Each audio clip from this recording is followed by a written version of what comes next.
Hey guys, welcome back to my channel. I wanted to sit down and have some real talk about the Dollar Tree. I know there are a ton of videos out on YouTube where moms talk about the great learning stuff that they get from the Dollar Tree.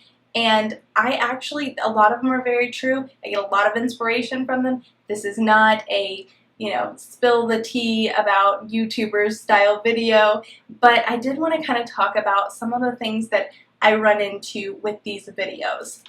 One, a lot of the stuff is super cheap, and maybe with older kids it's great, but with a toddler I feel like it's just going to get destroyed. Two, some of the things are a little bit of a stretch, like getting a child to actually do it or explaining the game seems kind of complicated, or they're just silly, like throw the ball into a basket, So I think that some of the videos are kind of a stretch, and so when I actually go to the Dollar Tree, I wanted to show you guys what I actually came home with, because I do think that there are some great finds, but I don't think that you're just going to go there and come out with, $50 worth of treasures. So what I would like from you guys, let me know in the comments what you think about the Dollar Tree, and do you find really great deals? Do these videos give you a lot of inspiration that really you can actually apply? It's one thing to be inspired, but it's another thing to actually do it and come home with things. And how do your children react to it? Do your products hold up? Do you think it's actually worth the couple of dollars that you spend? Let me know in the comments. I'm excited to know if it's just me. But now I'm going to get into what I actually found, and it is a very small haul. So I hope you didn't click on this expecting to find the $50 basket of amazing ideas.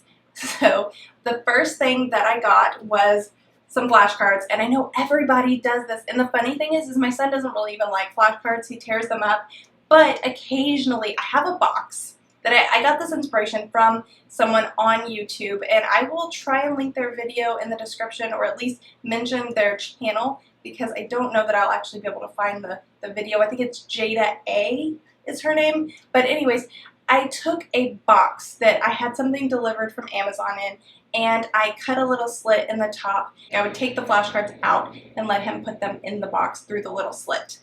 He's kind of too old for that now, and he just gets destructive with it. It doesn't really hold his attention. He's almost 2 now, so we don't really use it for that anymore, but it has been a great storage place for his flashcards. But when we do look at a letter through the Easy Peasy curriculum, I don't actually go online and do the web page of look at the letter. I give him a bunch of letter manipulatives, and I give him one of every letter alphabet flashcard that we have in that box. So we've collected a couple, but I don't have any number flashcards, and I want to start working more on numbers. He's pretty much got his alphabet now, especially since we have so many alphabet toys. We're constantly going over them all the time, but I'm starting to realize we don't have that many number toys. So I did want to go ahead and get the number flashcards just so that I can have them, pull them out every now and then. We're probably barely going to get our dollar's worth out of these, but we have them. I got some safety scissors, and these aren't even the safety scissors I wanted. I wanted the plastic ones, and I saw them at the Nothing But 99-cent store, but it was a pack of 3, and I was like, are those really gonna hold up? Is it gonna be the quality, or is the paper gonna fold? Do you remember that as a kid? You'd use the plastic scissors and the paper would just fold, and it was really frustrating. So I thought with these metal ones, at least I know they will actually cut the paper, and we will just have a little test day to see how they actually work.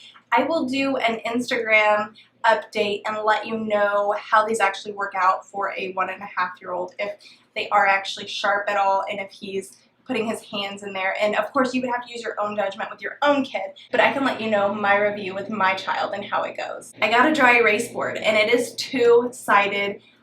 I was really excited about this. I wanted to do dry erase with homeschool, and we do it with the binder page protectors, but I wanted something that I can just write on, because those are clear, and so I could put a piece of paper in it, but it doesn't hold up, and I just don't get that stability. Or maybe it's just that I want to feel like a teacher, and I want something to write on, and it's probably not going to work out at all. Like, I think he's just going to end up using this like a coloring book. But whatever the case is, it was worth the dollar. Because dry erase boards are, I don't know, I haven't really priced them, but I haven't seen any super cheap, and the only ones I see at the Dollar Tree are really, they feel like styrofoam, and also at the only 99-cent store, it was also that same board, and it feels like foam. And sometimes those dry erase boards that are super cheap, you go to erase them and nothing actually erases. The color sits in and it stains. So this actually feels really plasticky. So I think we're going to have some really good results with this, and I am excited to use this. I think it will be a long time before we use this side. I don't know if you guys can see, but it's lined. It's like the lined paper for younger children who are learning to write. And I don't think we will use that for a really long time because we're still working on making lines. But it is there. As long as this holds up and doesn't get bent or just destroyed somehow, we do have that lined side to work with later. And then I got these. These are clear envelopes, and I was really excited about these because I needed something for all of the little printout games that I find via Pinterest, and I wanted to show you guys. I do have a few of them. Just with all of these little parts, I don't like keeping them in baggies. I don't know why. Maybe it's just, again, me wanting to be a teacher, wanting the organization of it, wanting it to look pretty. But these were clear, which was really cool. They did have some pretty ones, but in the end, this was a 3-pack versus a 2-pack. And then the other side, I don't know. I would also love to know how you guys feel about this, but I have a little boy, and I gravitate towards all of the girly stuff. So they were like purple and pink and colors like that, the pretty ones. And I'm not talking about like just color, but they actually had designs on them and things like that. And I'm like, do I really want to keep my little boy's curriculum and all of this girly stuff? You know, this is about him. Should it be more catered towards him and fun and stuff that he likes? Or, you know, can I play teacher and as the homeschool mom have all of the cool office stuff that I don't get to have at an office job?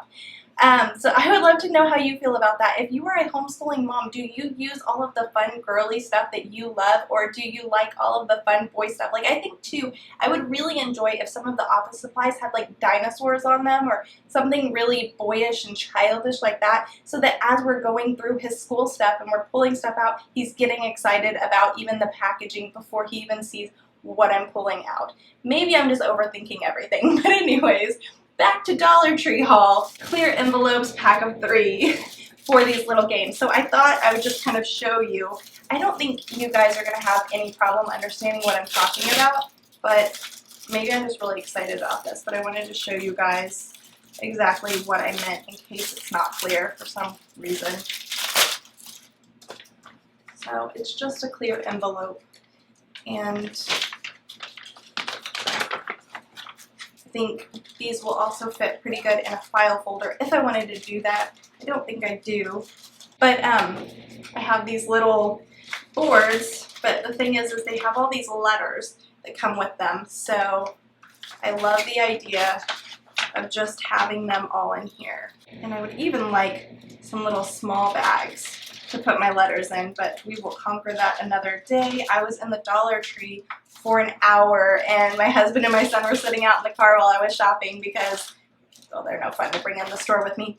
And finally my husband called me and he's like, hey, we're running out of gas sitting in the parking lot waiting for you, so can we go? And I was like, oh, yep, let me check out, my arms are full. So obviously I bought other stuff aside from learning stuff, but this was all the stuff that I really saw. So this was kind of my idea, to have it to where I can see what's actually in the envelope. What else? Was that it? Was that the end? No. There was one more thing that I was super excited about. Have you guys seen these books in your Dollar Tree? They are sticker activity books, and they're very, very thin. I mean, realistically, $1 is probably like retail market price. I wouldn't be surprised if these were even just created for the Dollar Tree or just to be like maybe $2.99 somewhere. They come with over 80 stickers, which if you've ever bought stickers, you know that that alone is worth it. And some of the books, I will say, this is for my 1.5-year-old. He does already know his shapes, he knows his colors, he knows his ABCs, but some of the alphabet and the number books were way too complicated for him. When I was looking through the pages, there was a lot of like mental understanding, the way things were worded, the complexity of the puzzles and games in them were just way too far advanced for him. But the shapes I think that we can actually do, and I'm excited to try this. But basically I have a 1.5-year-old that's on like a preschool level, and so it makes it really difficult when it comes to workbooks because he doesn't write yet. But he loves coloring sheets and he loves working with stuff like that. So there's my dilemma. But this, instead of writing, you're going to use the stickers that they provide. So that's going to be our big learning curve. We will see how well that works. But there are a ton of stickers in here. And for example, oranges or circles. Use the orange stickers to finish this picture. And if you look back at this, there are these orange circle stickers that go in those places by size. So I'm not sure that we will get the sizes right or the placement right, but it's a lot of fun, colorful pages talking about shapes, and they are the basic shapes. That's another thing. I got a set of the shape flashcards, and they are a little complex. They have circle, triangle, heart, square, rectangle. The diamond is called rhombus, which, I mean, 5 in one hand, half dozen in the other. Half dozen is 6. Oh my goodness, guys, I'm gonna homeschool my kid. 6 in one hand, half dozen in the other with the rhombus diamond. But there's also like hexagon, I think there's a pentagon, there's a semicircle, there's a crescent, and those shapes are really complex for a toddler. And when I see play school, I don't know about you guys, but I think like toddler or preschool. So I think like 5 and below, and I think that hexagon and octagon and pentagon, those are really complex shapes. Are preschoolers learning these shapes? Maybe, who knows. But anyways, I got off on a tangent. These are basic shapes. You have squares, ovals, triangles. Oval's a little advanced, but I don't know about you guys, but my son loves oval. I think it's the word because it has a V in it. I don't know. He loves ovals. He loves the shape. Circle used to be his favorite because it was the first one he learned, and then he realized there was such thing as an oval, and like it just it just took off from there. So if you have a kid and you haven't introduced the oval yet, you may want to try it because apparently it's a very exciting shape. It's just circle, triangle, square. Let's see, does it actually show on the front? No, it doesn't show you all of the shapes. So, okay, I think this is the overview. Circle, square, triangle, rectangle, oval. So it's very basic. There are no hexagons or pentagons or octagons or any of the other gons. It's just very basic shapes, and then you don't have to worry about the diamond rhombus debacle. So that is my Dollar Tree haul. Thank you so much for watching, and I will see you guys in the next video.